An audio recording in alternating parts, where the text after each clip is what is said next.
All right, we'll get started. We'd like to welcome the champion of the 2022 Hero World Challenge into the interview room, Viktor Hovland. Viktor, back-to-back, as you've heard a couple times, first player to do that at this tournament since Tiger Woods in 2006 and 2007. And as we talked about on the card over here, you made it interesting at the end, but found a way to pull it out. So just, thoughts on the day and winning this tournament back-to-back. Yeah, I thought I had a very nice start. Hitting the ball well and giving myself chances. Scotty just had a phenomenal start and kind of pushed me to keep going. I think I was 3 under through 5 holes, and I was only leading by 1. And if I was thinking before the day started, I probably, if I get off to a nice start, I can really build a good lead. So hats off to him. He played some great golf. And then kind of middle portion of the round, I just kept making parts and kind of put it to him to try to come back. But it was a little up and down overall today, but glad to finish it off. We'll take some questions out here. We'll start with How long was the shot after the drop on 18? How many yards did you have? 80? I had 109 meters. 109 meters, about 120. Yeah. What was going through your head at that point? Not many positive thoughts. It's like when you're standing there with a 2-shot lead, it's like that's the last thing you can do. Basically, just do anything else but hit in the water in the second shot. So as soon as that happened, that was pretty frustrating. But I knew that he didn't have a gimme par, so if I can wedge it up there close, I can still make a putt and win the tournament. And if not, well, he still has to make a par to force me to a playoff. But it was a lot more stressful than it should have been.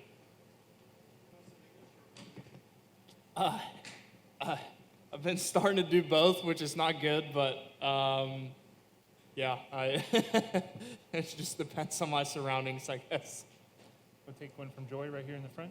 Hey, Viktor. 2 years, last year you denied Colin Morikawa from becoming world number 1. This year you did the same thing to Scotty Scheffler.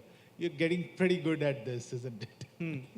Yeah, I like this place, but I would like to do it a bit more often.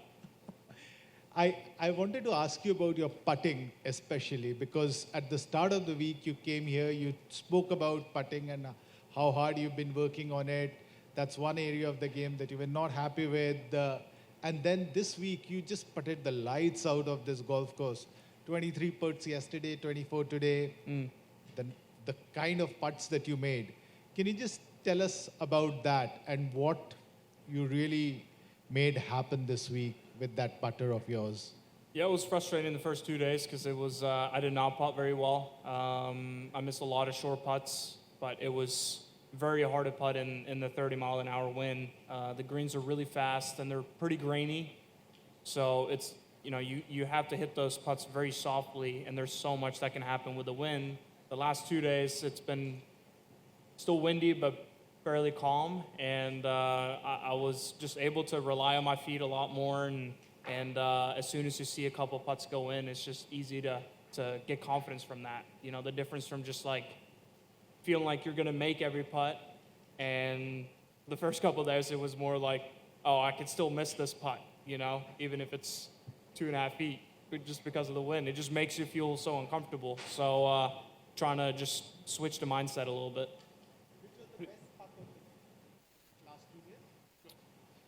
The putt on the last was pretty sweet.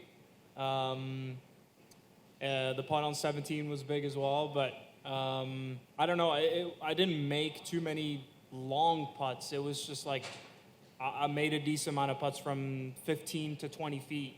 A lot when I hit a lot of good approach shots in there, and you're hoping to make them. I just started making them a lot more over the last 2 days. All right, we'll go to Swami and then Camp. Viktor, when you came into the same place 5 days ago, you were not too sure about your game. You had played well, but not played well enough, as you said. What changed in these 5 days? And the second one, you seem to love Hero. You won your Hero Challenge or something in Abu Dhabi, and now 2 in a row here. Yeah, I think it's just one of those things that's easy in practice to. I set very high goals for myself, and when I don't hit it the way that I want to hit it in practice, I get very frustrated, and I feel like I'm just way more out of it than maybe I truly am. Because when I haven't been hitting all that great and the tournament starts, all the technique and frustration just kind of goes out the window, and you kind of have to just play the game. And I just kind of just stayed within myself. I didn't try to hit any shots that I knew I didn't have. So one example that I was struggling with was that I was spinning the ball a lot, and if I hit a full shot, my face would turn to shut, and I would just kind of hit pull draws, which is not good if you're trying to hit pull cuts all day. So what I ended up just basically doing was that I just kind of chipped everything. I felt like I was going to have a Tommy Fleetwood kind of finish, if you will, just because I know where that's going to go. And frankly, it helped in the left to right winds because I can just kind of hit that pull draw up against the wind and it'll come back. And on the right to left winds, well, I either have to aim it pretty far right or I just have to lean the shaft really hard to make sure that that face doesn't turn over. So that's just like how I figured out how to play golf this week. Oh, and the hero, yeah. I mean, it's. I remember joking with Dr. Munjal that was my first professional win at the Abu Dhabi Hero Challenge, and yeah, I played in the Pro-Am with him in Dubai earlier this year, and obviously won this event two times. So I told him I've done well when he's been around. Go to Cameron and then Bernie. Victor, how would you characterize your 2022, and does this change the way you're going to think about this year? Definitely feels a little bit better ending up with a win. I think it was a step in the right direction, even though I feel like I should have won more tournaments this year. You know, there's a couple that stinks, and but a couple of just tournaments that I just didn't play well enough, and there were too many weeks where I just kind of had to grind and get through the round instead of showing up and attacking and feel like I was going to shoot 7-8 under. You know, it was just too many times where it was, okay, if I play well, maybe I can shoot a couple under. And that's been a little frustrating, and I feel like I still have some work to do there, but this is obviously a huge step in the right direction. Bernie? Victor, congratulations and well done. Listen, it's been a great start to the European Ryder Cup qualifying process. Shane winning, yourself winning, John Rahm winning in Dubai. How do you think, how important is that going into the new season next year? And how delighted do you think Luke Donald would be? Yeah, I think it's, obviously it's a year until the Ryder Cup, but if the whole team keeps playing well and getting a lot of momentum going into the week, I think that's great. You know, the American players last year certainly had an amazing year, and they kind of knew going into the tournament that they were the favorites. So I think we have a chance to kind of push it the other direction. The more Europeans that win, I think we can maybe change that narrative a little bit to next year. Yeah, but it's just it's cool to see fellow Europeans do well. Go to Dave and then Martin. Yeah, Victor, you just said a little bit ago it was a lot more stressful than I thought it would be, but you seem to handle stress well. I mean, when you get in these situations, it doesn't seem like you're necessarily looking stressful. How do you handle it, and what's the mindset? Yeah, I've been in this situation a little bit more than when I first came out on tour. So I think the more you put yourself in that situation, you're going to handle it better. And I think just kind of throughout my childhood, not to say I've had a very good upbringing, but it's you know, whether it's taking the bus to school with a golf bag and my books and gym clothes, and it's packed on the bus. I got to stand there for an hour to school and then back home and then to practice. And I think those little things just makes you a little bit tougher. Growing up in Norway, it's not necessarily great for golf. I think you have to just make do with what you have. I think those things just builds character a little bit and makes you handle stress a little bit better than, if you just had everything on a silver platter. Martin, up here in the front. Victor, what do you feel you've learned most about yourself in the past 12 months that pleases you? I don't know. I don't really think like that. I just kind of, I go throughout the day and just think, have I had a good day? Have I done everything that I needed to do today to get to where I want to be tomorrow or next year or 5 years down the line? I think as long as I do the things that I need to do, I think that makes me go to bed content, and I think the results are going to come from that. And if they don't, well, then I have to reevaluate and reassess. And just because I haven't gotten better, or maybe I've worked on some bad things, I kind of look at it as a learning experience. I just try to get a little bit better every day, as cliche as that sounds. One more for me, the new Hero Cup next month, obviously schedule-wise didn't sort of fit with you, but do you see that being an important part of Europe's preparation for Rome? Yeah, I think so.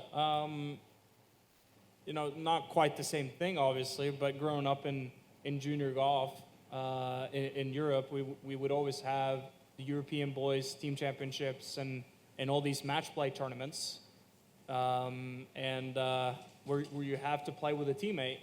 And then when I came to college, I didn't really do that all that much. And especially in pro golf, you don't really play all that team and match play tournaments. So I think that's just a unique opportunity to just have all the guys play match play and team up. I think it's great. Go to Rex and then Doug. Victor, I know you said you weren't all that happy with your putting the first 2 days, had a lot to do with wind, but when you look at statistically how much you've improved really over the last year, you talked about it early in the week, how rewarding is that to get the payout, I guess?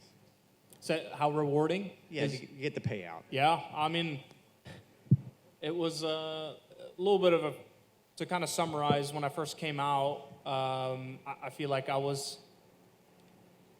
my ball striking, the quality of the ball striking wasn't as good, but I hit it super, super straight, and it felt like I could shoot 2 to 3 under every single day without really making putts. And that was nice in one way, but as soon as I was a little bit off, I would shoot over par. Whereas this year, it's kind of been a little bit of the opposite, where my ball striking's been off, and I've been putting really well just to shoot a couple under par. So that's almost more frustrating, but at the same time, it kind of takes some pressure off your back where, okay, I don't have to stripe it to shoot under par. I can actually rely on my putting to hang in there. And over 72 holes, you're not going to hit great shots all the time. I had plenty of terrible shots today, but it's making those key putts and kind of keeping yourself in it. And that's been a reason why I've been able to be in contention without really hitting it all that well this year. Got time for 3 more. Doug? A couple things, Victor. Which was more fun, coming from six back or doing this? I think coming from behind is more fun because you're more attack mode, you're more relaxed. To be honest, this was kind of a stressful week, just being in contention from the get-go, and even having a 5-shot lead at the turn with 9 holes to play. I mean, it's 5 shots. It's hard to mess that up, but you see how close it can get on the final hole. So you just always have to hit the next shot. You can't relax, and as soon as you do, boom, that's a bogey, and suddenly Scotty makes a birdie, and he's right back there. So it's it takes a lot out of you, and I'm pretty tired. And secondly, I know this felt like a long time ago, but the 6th hole was very interesting in terms of where you put it off the tee, him chipping in, and that putt you made was pretty big. I wonder if you could just kind of go through that. Yeah, it was hit a terrible tee shot left, right behind the bush. So I basically just have to lay up with a pitching wedge, and I'm way back there, hit an 8-iron from the rough to kind of a nasty short left pin with a wind off the left. So I hit a great shot to just kind of 12, 15 feet right of the hole. Did kind of what I was supposed to do, but then Scotty chips in, and that changes things. But I remember just kind of getting a flashback to playing with Rory in the last group at the Open, where he made the bunker shot on number 10, and I still had a putt for birdie from probably 15 feet, and I was able to make that putt on top of his eagle. I think I still had the lead at that time, so it just kind of, instead of in the moment thinking, man, that was a sick shot, he just made eagle, and he's creeping up from behind, but at the same time, it's like, okay, this is a putt, I can make this putt, every shot matters, just kind of refocus, and yeah, it's nice when you can kind of make those putts on top. All right, Tia, and then our final question from Ewan. Victor, I saw you practicing AimPoint in putting, and do you prepare this like victory good round with your team? If it's possible to explain to us, how do you make game plan and everything within your team? Yeah, so when I first started working with my coach, Jeff Smith, he came to Carson Creek where I practice, and we just went out and played a few holes, and he just watched me putt a couple out on the course, and I would misread 15-footers by probably, 2 feet, and I would hit good putts. My reading abilities was just really, really bad, and that was at a golf course that I play at every single day I'm home, so I should know the greens. And he had some experience with AimPoint, so he basically said, okay, you need to really learn this. So the rest of the 9 holes, he just basically read the greens for me, told me where to aim, and I just started making everything. So that really kind of clicked in my head that, okay, I really need to master this. And obviously it's not a perfect system. I'm not going to make every single putt, but it gives me a framework to where I can trust that read, and most of the time it's going to be fairly close. And so what I do what you saw on the practice screen, I just kind of get some tees up, hit short putts, get the level out just to make sure that my feet are calibrated, and and then ready to go. All right, last question from you, and right here on the right. Victor, so many of us associate Norway with Erling Haaland and winter sports. I'm sure you're not offended by that. I just wonder, the more you do in this game and the more you win and the higher you go, has a reaction towards you back in Norway changed? Have you noticed it's become a bigger deal? That's a good question. I don't look at social media all that often, and I spend most of my time in the United States, so it's hard for me to really see what's going on back home, but I get a bunch of text messages, and people seem to be paying close attention. That's kind of one thing about Norwegians, is that we're very patriotic. We only have 5-6 million people, but it seems like when Magnus Carlsen is winning, everyone tunes in and starts playing chess. Or if it's Thor Hushovd in Tour de France, everyone just started biking that summer. Or what Erling Haaland is doing is incredible, and obviously with Casper Ruud in tennis. So it's just people love their sports, and I think they root for their fellow countrymen when they do something well. All right, Victor, congratulations, and thank you very much for your time.